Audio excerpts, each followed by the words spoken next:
Hey guys, this is Eléonor from Revolution. We are here at the Four Seasons at the Christie's little mansion with Rémi Guillemin, who's the head of Christie's watches here in Geneva. We have some upcoming lots for this weekend's auction, starting on Sunday with the private owner collection starting at 11 a.m. and the second auction will be held on Monday at 2 p.m. if I'm not mistaken. So now Rémi has selected two different styles, one from various owners and one with the single owner collection. And I think we're going to start with two extraordinary references. I want to start with the double signature, Patek and Cartier, which is, according to what you've digged in terms of information, one of the few, if not the only one that has been double, with a double signature and certified by Cartier. Exactly. So thank you very much for having me today. Let's start with the watches from the various owner auction that we have on Monday, on the 7th. So we have a beautiful Patek Philippe 1518. As you mentioned, it's a true rarity in itself. The 1518 is one of the most beautiful watches that I believe Patek Philippe ever made. It was the first perpetual calendar chronograph ever made in series by any watch manufacturer. Okay. It's a watch that at the time, was in the hands of some of the most prominent collectors ever, and the most prominent names as well, King Farouk, Henry Graves, and many more. And we know of, watches that have been manufactured, 1518s, which have been manufactured in different metals, yellow gold, pink gold, stainless steel. But to have a 1518 Patek Philippe retailed by Cartier is a true rarity. It's really one of the most beautiful watches that I've had the pleasure of having, and to see the signature at 6 o'clock by Cartier, it's a very powerful brand. It's a great brand association that not everyone is used to see. But on top of that, to have a certificate from Cartier and to have actually the confirmation by Cartier that the watch was sold by them in New York in the 40s, it's something truly special to collectors of vintage timepieces and of Patek Philippe. Well, thank you so much. And start the bidding, because I'm sure. What's the estimation on that piece? So the watch will start at 1.5 million Swiss franc. Okay. On Start Monday. off. Yeah, exactly. Great. Now, about the second piece, obviously the Holy Grail of the Daytonas or the Paul Newmans, but this one happens to be one of the Holy Grail of the Holy Grail. Can you explain us why that Daytona, part of the Lemon series, if I must say, is very different from another piece that is also at auction over the weekend with a slight difference? And you're going to explain to us, I guess, why and how. Yeah, with great pleasure. And when it comes to Rolex collecting for vintage watches, it's all about the tiny differences, which in the end make a huge difference. Number one, so it's a gold Daytona reference 6263, which in essence is a very beautiful watch. It's a beautiful watch. It's one of the earliest reference 6263s that was produced. It has a very low serial number, and you can see, for example, small details like the pushers, which are called nicknamed Mille Riguet. So it's the original Daytona reference 6263 pushers, which are of great rarity on their own. Sometimes the pieces were changed, the watches were restored. It's not the case here. You actually have a very rare Rolex Daytona in 10 out of 10 quality, which is something that we're extremely proud of. Pristine condition. Exactly. So if we dig deeper, basically many people will notice that it's a Rolex, with a Daytona with a Paul Newman dial. The dials that were associated to the actor Paul Newman. If you dig even deeper, it has this yellow shade and the white inscription inside the subsidiary dials, which shows that it's part of the lemon typology of the dials, and it has these aesthetical characteristics that we nickname it the lemon dial. Then the true rarity between this Rolex Daytona Lemon and others is that the dial is actually fitted into a 6263 case, which has screw-down pushers, and therefore a watch that was truly resistant to you know, external elements, dust, you know, water, etc., etc. So it has the oyster specification at 12 on the dial between the Rolex and the Cosmograph script. Of these watches in, you know, this configuration, we know of around 3 pieces publicly known, so it's extremely rare. A piece was sold in 2017, I believe, if I remember correctly, for over 3.7 million Swiss francs. And this specific watch was sold in 2013 at auction already. And at the time when it appeared, it caused, you know, a lot of enthusiasm for Rolex collectors, and it achieved, you know, what at the time was considered to be a record price. So it's offered 3 to 5 million Swiss francs in our auction on Monday, on the 7th.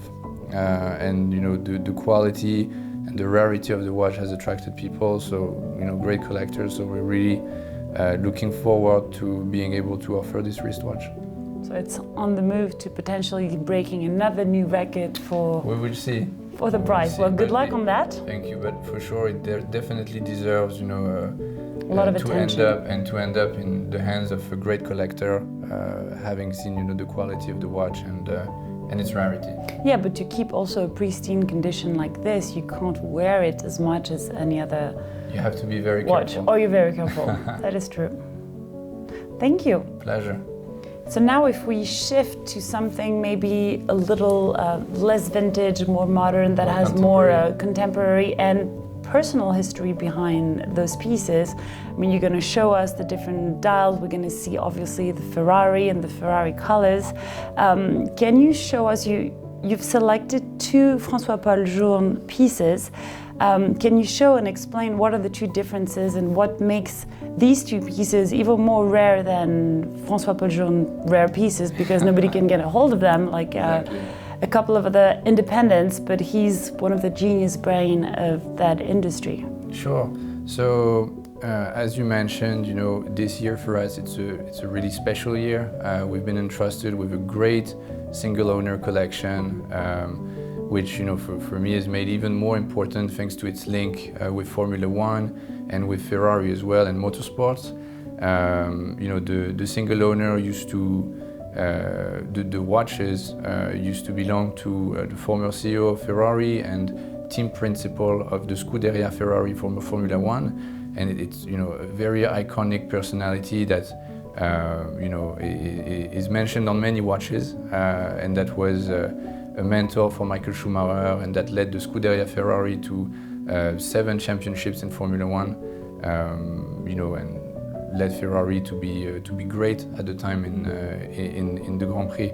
So a great personality in the world of motorsports. He was also a great and passionate collector from the early days, and many people will be able to see in his catalog the brands, you know, are very, there's a variety of brands. It's a collection which has Gérard Perregaux watches, Lang & Son, Richard Mille, François Paul Journe, Patek Philippe, Rolex, and many more. He's a genuine collector. He's a always genuine, loved. passionate collector, which just, you know, collected everything. You know, you can go to his house, actually, you would see there's helmets of racing drivers everywhere, models of Formula One cars, you know, and so many more things, and pictures of basically all the personalities that he met and the public figures that he met. So it's really the definition of a collector.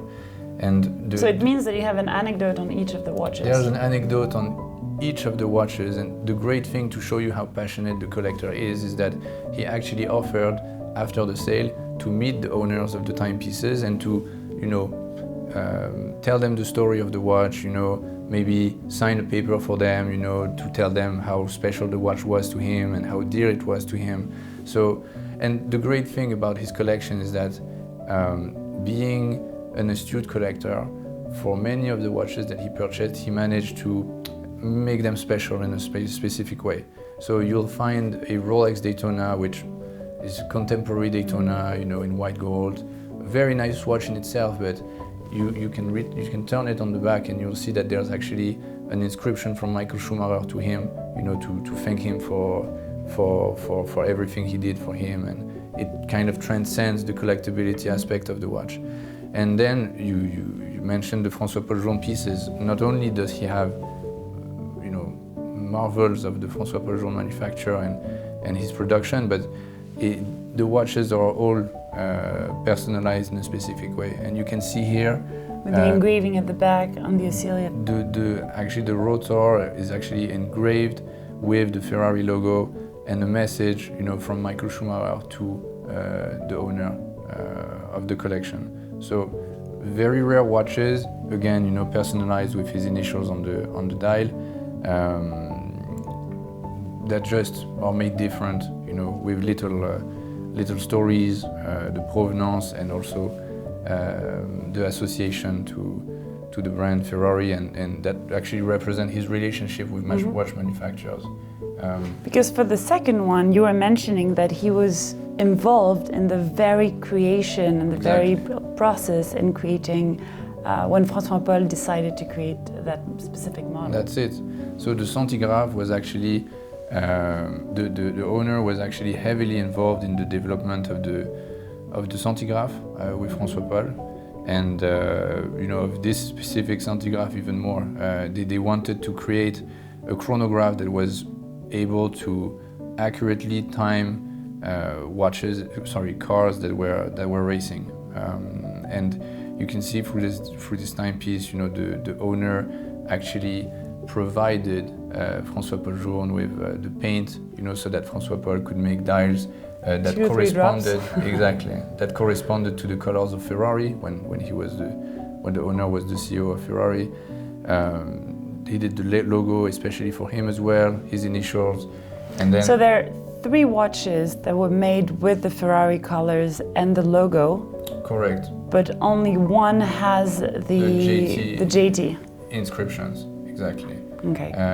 One watch was made for the owner, the second timepiece for Michael Schumacher, and the third timepiece for François Paul Journe. Yeah. Makes sense. Again, another extremely rare watch, and the future owner of this timepiece will be in great company, knowing that who the other collectors are. It's a very strong piece when you have the écusson, the Ferrari écusson. You have the JT, the word we can't pronounce, but it's Jean Todt's initials, and then you have François Paul's signature. It's a statement piece on its own. Exactly, and on top of that, it's one of the iconic models of the François Paul Journe manufacturer, so it's really something special. And moving on to this, the same coloring, because we also have the Ferrari logo, we also have the Ferrari colors. It's a very different watch, a very different manufacturer, because it is a Gérard Perregaux piece. Exactly. So, I wanted to show you this watch just to give you an idea of the overall collection and to show that, different styles, different watchmakers, but still, there's a common theme, racing, Ferrari, and this watch was actually made when Gérard Perregaux were partners with Ferrari, for sponsoring Ferrari, I guess, and associated to them. And it commemorates the 5th championship of Michael Schumacher when he was driving for the Scuderia. So it's hence a tourbillon, the helmet and the 5 and the 5 stars. Exactly. So again, it's a watch that was really made on an extremely small level, 3 pieces, and it's a watch that's attracting a lot of attention. The great thing of this sale really is that it will please any kind of collector. With any budget as well. The starting watch will start at 1,000 Swiss franc, and then for the big pieces it will go much higher. But everyone has an opportunity to acquire something special with history and a watch that was worn by an icon of course, motorsports. There's 3 big names in that specific sale starting on Sunday. Obviously, not only there's François Paul Journe, which has had a big impact in the watch industry when it comes to independent watchmakers, but Jean Todt being the personality behind it, and Michael Schumacher with everything that's happened in the last couple of years, makes the selection and the collection even more interesting on a human and personal, like the human being side of things. And the last one you wanted to show me was the Richard Mille, which was the first one that was ever launched and worn by Richard Mille the very year at Baselworld when they introduced the brand. So the collection, you know, it has many brands, and people will see that Richard Mille has a strong place in the heart of the collector and in the heart of his collection as well. I think it's the first time that we're able to offer around 16 Richard Milles in a single sale, and they represent, you know, the collection encompasses actually some of the most iconic pieces. RM56 in sapphire, 3 different RM27 Nadal, and contemporary watches, but also you know, the early pieces of the watch manufacture of Richard Mille. So this is, to me, you know, a very important wristwatch. Already in terms of rarity, the RM01 is extremely difficult to find for any kind of collector. It was made in such a small series, you know, it's hardly ever comes up at auction, especially in pink gold. This watch is made even more special considering that it's the RM01. It has the number, you know, the movement number 001. So it's the one of the one. The first of the first, as we nicknamed it in the catalog.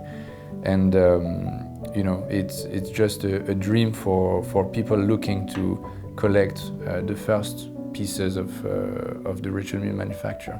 And then, as you mentioned, the great story about the watch as well was that it was Richard Mille's personal watch. It's the watch that he wore when he was going to Baselworld to meet clients, to introduce his brand. So you really have the opportunity to acquire a wristwatch that was that has tremendous importance in the history of the brand, and that is one of the landmarks of what Richard Mille is today, you know. And with an estimation price that is not so much higher than what you can get right now if you were to have the chance to acquire a new Richard Mille reference. Exactly. It starts at 300,000 Swiss francs. So, you know, we have high hopes for the wristwatch. Let's see what happens on Sunday. Well, good luck on that. Thank you.